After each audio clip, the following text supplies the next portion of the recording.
മുംബൈയുടെ ഇന്നത്തെ episode review വിശേഷങ്ങളിലേക്ക് എല്ലാവർക്കും സ്വാഗതം. വീഡിയോ ഇഷ്ടമാണെന്നുണ്ടെങ്കിൽ എല്ലാവരും ഒന്ന് ലൈക്ക് ചെയ്ത് ഹൈപ്പ് ചെയ്ത് കാണാൻ വേണ്ടി ശ്രമിക്കണേ.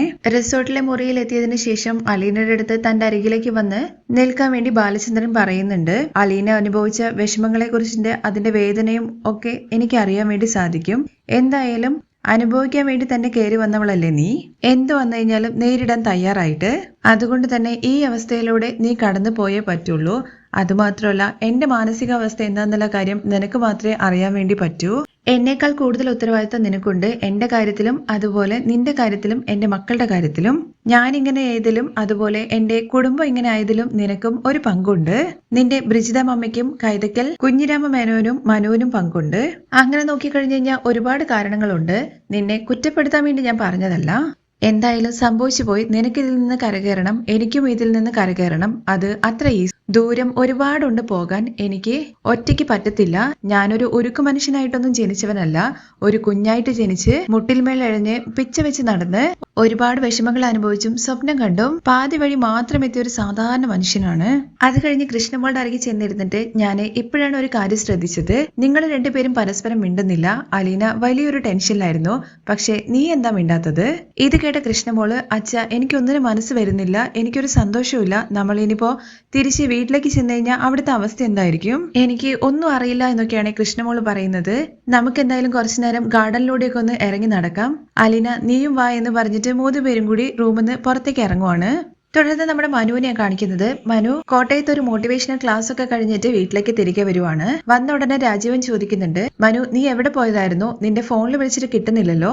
എനിക്കൊരു മോട്ടിവേഷൻ ക്ലാസ് ഉണ്ടായിരുന്നു, ഫോണിൽ വിളിച്ചിട്ട് കിട്ടുന്നില്ല അല്ലേ എന്ന് പറഞ്ഞ് ഫോൺ എടുത്ത് നോക്കുമ്പോൾ ഫ്ലൈറ്റ് മോഡിൽ ഇട്ട് വെച്ചിരിക്കുകയാണ്. ഫോണിനകത്ത് കുറച്ച് ഡെമോ ഉള്ളത് കൊണ്ട് തന്നെ ഫ്ലൈറ്റ് മോഡിൽ ഇട്ട് വെച്ചിരിക്കുകയാണ്. കാരണം ഇൻ ബിറ്റ്വീൻ കോൾ വന്നു കഴിഞ്ഞ് കഴിഞ്ഞാൽ ബുദ്ധിമുട്ടാണല്ലോ. എന്നിട്ട് നീ മോഡ് മാറ്റിയില്ലെന്ന് ചോദിക്കുമ്പോൾ ദാ ഇപ്പൊ മാറ്റാ എന്ന് പറഞ്ഞ് മാറ്റുന്നുണ്ടേ. അങ്ങനെ ഹരിക്കും അതുപോലെ തന്നെ രാജീവിന്റെ അരികിൽ ചെന്നിട്ട് മനു ഇരുന്നിട്ട് ചോദിക്കുന്നുണ്ട്, അല്ല കൊച്ചച്ച എന്തൊക്കെയാണ് വിശേഷങ്ങള്? ഞാനും ഹരിയും കൂടി ചേർന്നിട്ട് കടപ്പാട്ടൂരേക്ക് ഒന്ന് പോയിരുന്നു. ഹരിയെ കൊണ്ടുപോയിരുന്നോ? അതെ, എനിക്ക് ഹെൽപ്പിന് ആരെങ്കിലും വേണ്ടേ? എന്തായാലും ഹരിയെ കണ്ടിട്ട് ബാലേന്ദ്രനങ്ങളിൽ ഭയങ്കര സന്തോഷമായി കാണുമല്ലോ. അത് കേട്ട് ഹരി ഇങ്ങനെ തല താഴ്ത്തുന്നുണ്ട്. രാജീവനാണെങ്കിൽ പ്രത്യേകിച്ച് മറുപടി ഒന്നും പറയുന്നില്ല. അതൊക്കെ ഇരിക്കട്ടെ, അലിനയെ പുറത്താക്കൽ ചടങ്ങ് നടന്നോ? ബാക്കി പറ. ഭംഗിക്കുറവൊന്നും ഉണ്ടായിരുന്നില്ല.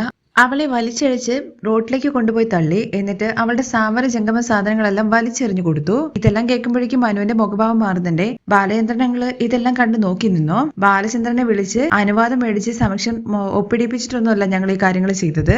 നേരെ വീട്ടിലേക്ക് കയറി ചെന്നിട്ട് വലിച്ചഴിച്ച് പുറത്തേക്ക് കൊണ്ടുപോയി തള്ളുക ചെയ്തത്. ബാലേന്ദ്രനങ്ങള് ഇതിനെ കുറിച്ച് ഒന്നും അറിഞ്ഞില്ലേ? അയാൾ അറിഞ്ഞു. അവള് പോയി കുറച്ചു കഴിഞ്ഞതിന് ശേഷം അവളുടെ പുറകെ കാറും എടുത്തിട്ട് അയാൾ ഇറങ്ങിപ്പോയി.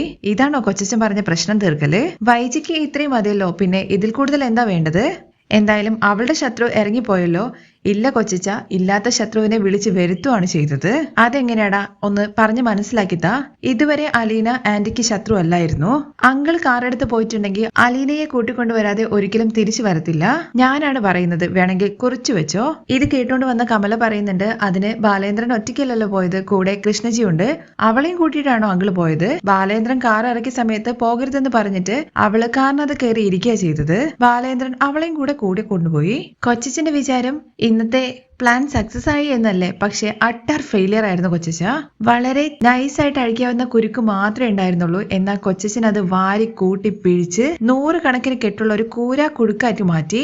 അയാൾ തിരിച്ചോണ്ട് വരട്ടടാ. എന്തായാലും വൈജയുടെ അടുത്ത് ഞാൻ ഗേറ്റ് പൂട്ടിയിടാൻ വേണ്ടി പറഞ്ഞിട്ടുണ്ട്. അങ്കിളിന്റെ വീടിന്റെ ഗേറ്റ് തുറക്കാൻ വേണ്ടിയിട്ട് അങ്കിളിന് കൊച്ചച്ചന്റെ അനുവാദം ആവശ്യമുണ്ടോ? എന്തെല്ലാം മണ്ടത്തരങ്ങളായി ചെയ്യുന്നത്?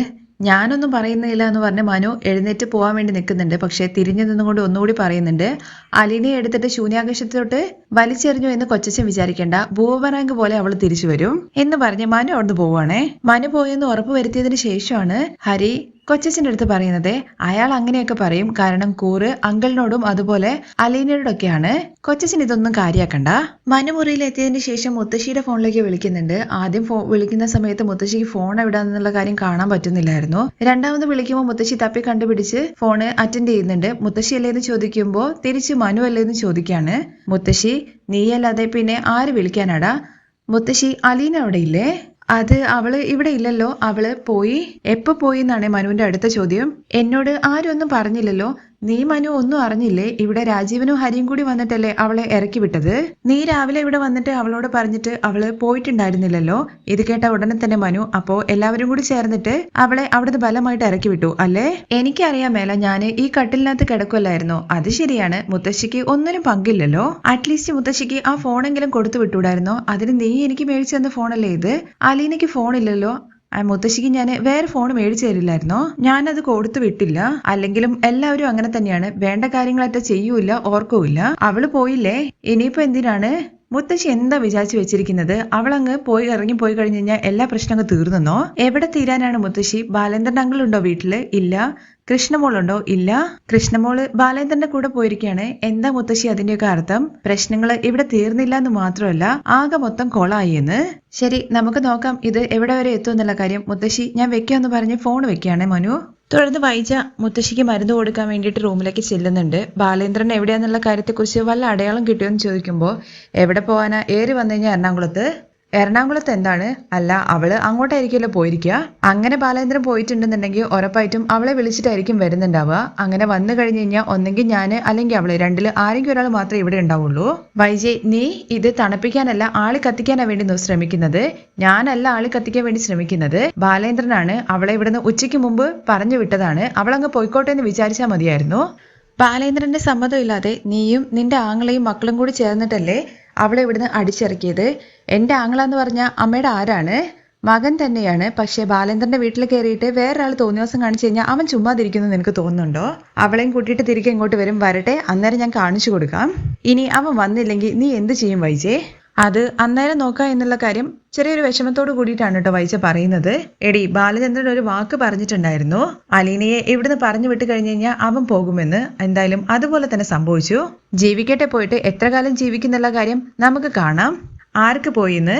അവന് കടയുണ്ട്, സ്വത്തുക്കളുണ്ട്. ആർക്ക് വേണം അതൊക്കെ? ഞാൻ ജോലി ചെയ്ത് ജീവിക്കും, എനിക്ക് ശമ്പളമുണ്ട്, ബാങ്ക് ഡെപ്പോസിറ്റും ഉണ്ട്. എന്നെ പാഠം പഠിപ്പിക്കാന്ന് ആരും വിചാരിക്കേണ്ട എന്നൊക്കെ വൈജ പറയുന്നത് കേൾക്കുമ്പോൾ പോകെ എല്ലാം മനസ്സിലായിക്കോളും. തലയിലെഴുത്ത് അനുഭവിക്കാതിരിക്കാൻ പറ്റില്ലല്ലോ. അമ്മ പറയുന്നത് ഒട്ടും ഇഷ്ടപ്പെടാതെ ഞാൻ അനുഭവിച്ചോളാം എന്നുള്ള കാര്യം പറഞ്ഞ് ദേഷ്യം പിടിച്ചിട്ട് അവിടുന്ന് ഇറങ്ങി പോവാണ് വൈജ. അമ്മയുടെ അടുത്ത് തലതല പറഞ്ഞു പോകുന്നെങ്കിലും വൈജയ്ക്ക് നല്ല ടെൻഷൻ ഉണ്ട്. ഉടനെ തന്നെ രാജീവനെ വിളിക്കുകയാണ്. രാജീവൻ ചോദിക്കുന്നുണ്ട്, ഫോൺ സ്വിച്ച് ഓഫ് ആക്കി വെച്ച് കഴിഞ്ഞാൽ പിന്നെ നമുക്ക് എന്ത് ചെയ്യാൻ വേണ്ടി പറ്റും? മനുവിന്റെ അടുത്തൊന്ന് വിളിക്കാൻ വേണ്ടി പറഞ്ഞാലോ? ഫോൺ സ്വിച്ച് ഓഫ് ആയിട്ടിരിക്കുന്ന സമയത്ത് ആര് വിളിച്ചാലും എങ്ങനെയാ കിട്ടുക? എന്തായാലും മണി 9 ആയുള്ളൂ. അവര് തിരിച്ചു വരുമായിരിക്കും. തിരിച്ചു വന്നിട്ടില്ലെങ്കിൽ അവരെവിടെ താമസിക്കുക? ഹോട്ടൽ മുറിയിലോ? ഞാൻ എന്താ ചെയ്യേണ്ടത്? എനിക്ക് ഓർത്തിട്ട് ഒരു സമാധാനം കിട്ടില്ല എന്നൊക്കെ വൈജ പറയുമ്പോ, നീ വൈജ അവിടെ എവിടെയെങ്കിലും പോയി ഇരിക്കുക, നിനക്ക് എന്താ ഇത്ര ആൻസൈറ്റി ചോദിക്കുകയാണ്. ആ ശരിയെന്ന് പറഞ്ഞിട്ട് ഫോൺ വെക്കുന്നുണ്ട് വൈജ. ഫോൺ വെച്ചതിന് ശേഷം രാജീവൻ എല്ലാവരോടും പറയുന്നുണ്ട്, ബാലേന്ദ്രനും അതുപോലെ തന്നെ കൃഷ്ണമോളും എവിടെയാന്ന് അറിയാഞ്ഞിട്ട് വൈജയ്ക്ക് ആൻസൈറ്റി ആണ് എന്നുള്ള കാര്യം. എന്നാ മനു, അലീന എവിടെയാന്ന് അറിയാഞ്ഞിട്ടാണ് ആന്റിക്ക് ആൻസൈറ്റി. അത് ചിലപ്പോൾ ശരിയായിരിക്കും എന്ന് മട്ടില് കമലയും സംസാരിക്കുന്നുണ്ട്. എന്റെ അഭിപ്രായം പറയാന്ന് പറഞ്ഞിട്ട് ഹരി അലീനയും പിക്ക് ചെയ്തിട്ട് വാഗമണിലെ ഏതെങ്കിലും റിസോർട്ടിൽ എത്തി കാണും. അങ്കിള്, അതെങ്ങനെയാടാ നിനക്കറിയുന്നതെന്ന് മനു ചോദിക്കുമ്പോ, അല്ലെങ്കിലും അതിന്റെ ഒരു ലൈന് അങ്ങനെയാണ്. ഇനിയിപ്പോ എവിടെയാണെന്നുള്ള കാര്യം അറിഞ്ഞു കഴിഞ്ഞാലും പുറകെ പോയിട്ട് തപ്പി കണ്ടുപിടിക്കുക എന്നുള്ള കാര്യം പറഞ്ഞു കഴിഞ്ഞാൽ അത്ര എളുപ്പമായിട്ടുള്ള കാര്യമല്ല. കണ്ടുപിടിച്ചിട്ട് എന്ത് ചെയ്യാനാ എന്ന് മനു ചോദിക്കുമ്പോ, അവിടെ പോയിട്ട് ആളെ 2 പൊട്ടിച്ചിട്ട് വലിച്ചഴിച്ചിട്ട് വീട്ടിൽ കൊണ്ടുപോയിടും. അങ്ങനെയാണെങ്കിൽ ചെറിയച്ഛൻ്റെ ഒരു കാര്യം കൂടി ചെയ്യും, കാലില് ഒരു ചങ്ങലയും കൂടി ഇട്ട്. ആ ഐഡിയ എന്തായാലും കൊള്ളാം. പിന്നെ എന്തായാലും തോന്നിയ പോലെ ഇറങ്ങി പോയില്ല എന്ന് കമല പറയുമ്പോ, തലയ്ക്കകത്ത് വല്ലതും ഉണ്ടോ? നീ തന്നെയല്ലേ മനു പൂട്ടിയിടണമെന്ന് പറഞ്ഞത്? നിങ്ങളുടെയൊക്കെ മെന്റാലിറ്റി അതാണെന്നാ ഞാൻ പറഞ്ഞത്. പിടിച്ചോണ്ട് വന്നിട്ട് ചങ്ങലയിലിടാൻ വേണ്ടിയിട്ട് അങ്കിൾ എന്താ പട്ടിയോ പൂച്ചയോ വല്ലതും ആണോ? അങ്കിൾ താമസിക്കുന്നതേ ഹോട്ടലിലാണെന്നുണ്ടെങ്കിൽ അവിടെ കയറിയിട്ട് അതിക്രമം കാണിക്കാൻ വേണ്ടിയിട്ട് ആ ഹോട്ടലിലെ അതോറിറ്റി സമ്മതിക്കുമോ? അങ്കിളിനെതിരെ കയ്യേറ്റം ചെയ്തു കഴിഞ്ഞു കഴിഞ്ഞാൽ അങ്കിള് കേസ് കൊടുക്കില്ലേ? കൊച്ചച്ഛൻ സിംഗപ്പൂരിലെ ജോലി ഉപേക്ഷിച്ചിട്ടാണോ ഇങ്ങോട്ട് പോകുന്നത്? തിരിച്ച് പോണ്ടേ? അത് കേൾക്കുമ്പോ ചെറുതായിട്ട് രാജീവിന് ഒരു ടെൻഷൻ ഉണ്ട്. ഞാന് പിന്നിൽ നിന്നാ മതിയല്ലോ. കൊച്ചച്ഛൻ ഓൾറെഡി ഒരു ക്രൈം ചെയ്ത് കഴിഞ്ഞു. അങ്കിളുടെ വീട്ടിൽ കയറിയിട്ട് അതിക്രമിച്ചിട്ട് അലീനയെ പിടിച്ചു വലിച്ച് റോട്ടിൽ കൊണ്ടുപോയി തള്ളി. സ്ത്രീകളുടെ ദേഹത്തെ അനുവാദം ഇല്ലാതെ തൊടാൻ വേണ്ടി പാടില്ല. ഞാനതിന് തൊട്ടില്ലല്ലോ. തൊട്ടോ ഇല്ലയോ എന്നൊക്കെ പിന്നീടല്ലേ അലീന കംപ്ലൈന്റ് ചെയ്തു കഴിഞ്ഞാ കൊച്ചച്ഛന്റെ റിട്ടേൺ ടിക്കറ്റ് സ്വാഹ. അങ്കിളിനും കംപ്ലൈന്റ് ചെയ്യാം. പിന്നെ ഇവനുണ്ടല്ലോ ഹരി, അങ്കിളും അലീനയും വിളിച്ചു കഴിഞ്ഞാൽ നാളെ ജയിലിലാണ്. ഞാനൊന്നും ചെയ്തില്ല, കയ്യെ പിടിച്ചു വലിച്ചു എന്ന് ഹരി പറയുമ്പോ, അലീന നിന്റെ കവിളത്ത് 2 പൊട്ടിച്ചിട്ടുണ്ട് എന്നുണ്ടെങ്കിൽ നിന്റെ കൈ അവളുടെ ദേഹത്ത് എവിടെയെങ്കിലും തട്ടോ മുട്ടോ ചെയ്തിട്ടുണ്ടാകും ഉറപ്പാ എന്ന് മനു പറയുന്നത് കേൾക്കുമ്പോഴേക്കും എത്തിയപ്പോഴേക്കും ആള് ഭക്ഷണം കഴിച്ചുകൊണ്ടിരിക്കുകയാണല്ലോ. എഴുന്നേറ്റ് പറയുന്നുണ്ട്, എനിക്ക് മതിയായി, എന്റെ വയറ് നിറഞ്ഞു എന്ന് പറഞ്ഞ് അവിടെ നിന്ന് എഴുന്നേറ്റ് പോവുകയാണേ. കൊച്ചച്ഛൻ പഴയ മാടമ്പത്തരം മനസ്സിൽ വെച്ചുകൊണ്ട് അങ്കിളുടെ അടുത്ത് ചൊറിയാൻ ചെല്ലല്ലേ, ഞാൻ ആദ്യമേ വാൺ ചെയ്തതാണ്, വളരെ സൂക്ഷിച്ച് ഇടപെടേണ്ട കേസാണ് എന്ന്. വല്ലവന്റെ വീട്ടിൽ കയറി ചെന്നിട്ട് വല്ല വേണ്ടാതിനും കാണിക്കേണ്ട വല്ല കാര്യം ഉണ്ടായിരുന്നോ? എന്നിട്ട് എന്താ കിട്ടിയത്? എടാ, എന്റെ പെങ്ങൾക്ക് ഒരു ബുദ്ധിമുട്ട് വന്നു കഴിഞ്ഞാൽ ഞാനത് നോക്കണ്ടേ? ഞങ്ങള് 3 ആങ്ങളമാർക്ക് അവള് ഒരേ ഒരു പെങ്ങളാണ്. അവളൊരു സഹായം ചോദിച്ചു കഴിഞ്ഞു കഴിഞ്ഞാൽ ഞങ്ങളത് ചെയ്തു കൊടുക്കണ്ടേ? ചെയ്യേണ്ടതേ ചെയ്യാവൂ. ഭക്ഷണമൊക്കെ കഴിച്ചു കഴിഞ്ഞിട്ട് മനു ആണെന്നുണ്ടെങ്കിൽ ആകെ ടെൻഷൻ അടിച്ചിങ്ങനെ ഇരിക്കുവാണേ. എന്നിട്ട് രേവതിക്കുട്ടിയുടെ നമ്പറിലേക്ക് വിളിക്കുവാണേ. ഹലോ എന്ന് പറഞ്ഞിട്ട് നിൽക്കുന്ന മനുവിനെ കാണിച്ചുകൊണ്ടാണ് ഇന്നത്തെ എപ്പിസോഡ് അവസാനിക്കുന്നത്.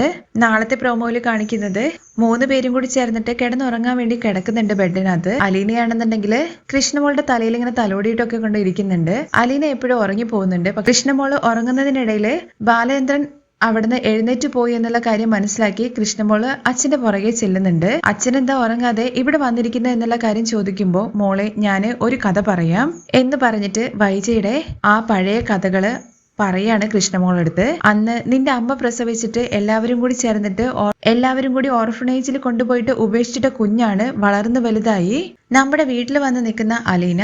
അച്ഛൻ കള്ള് കുടിച്ചിട്ടല്ല മോളെ അച്ഛന്റെ ഹൃദയം തകർന്നത്, ഈ വഞ്ചന അറിഞ്ഞിട്ടാണ്. ഇതെല്ലാം കേട്ട് കൃഷ്ണമോളാണെന്നുണ്ടെങ്കിൽ ആകെ വല്ലാണ്ടായിട്ട് ഇങ്ങനെ നിൽക്കുവാണ്.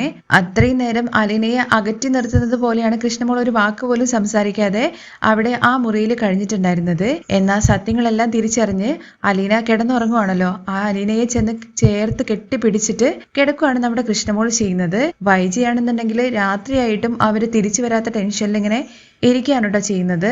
ഡെയിലി എപ്പിസോഡിന്റെ റിവ്യൂ വിശേഷവും അതുപോലെ തന്നെ നാളത്തെ പ്രൊമോ വിശേഷവും അറിയാൻ വേണ്ടിയിട്ട് നമ്മുടെ ചാനൽ ഒന്ന് സബ്സ്ക്രൈബ് ചെയ്ത് വീഡിയോ ലൈക്ക് ചെയ്ത് സപ്പോർട്ട്